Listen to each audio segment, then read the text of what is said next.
ta hấu son cây tung sờ cánh hú chơi hấu son cây làm đồ cánh thang trên lon hấp nơi chơi dấu non sao ổn ơi sáng qua men tăng hôm nay tí ta hấu hà cánh tí yên hấu tên chú có bay chờ thương xăm hấu son cây được hình trăm qua lời khai mới trong gần nhau đi chơi ổn hấu anh hoa lòng tăng thật giờ này này nhu ngon trước sông sen có đi trong gần thu mắn kêu gần màu lệ sao có cây như trầm thu mắn hà quần trước sông sen có đi trong gần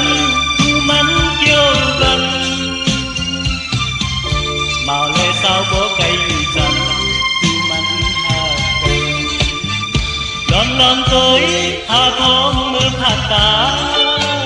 mò hà trống tham có mưa hành âm lên non hấp nơi chờ lấy non sao ở nơi sáng qua non nắng con trời tí ta hầu hà cần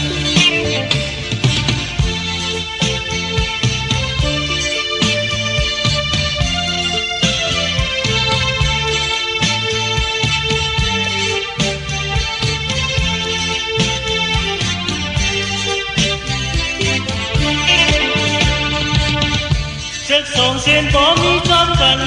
thu mắn kêu gần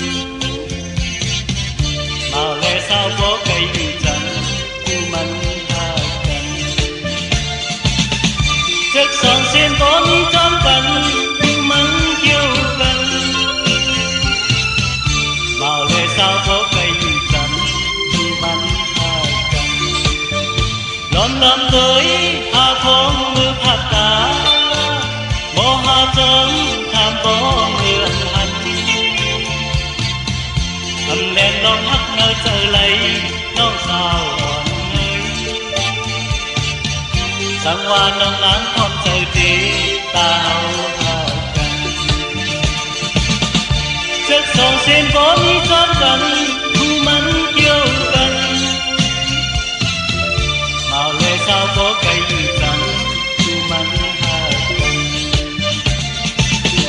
trước sông sen có mi trong gần thu mắn kêu gần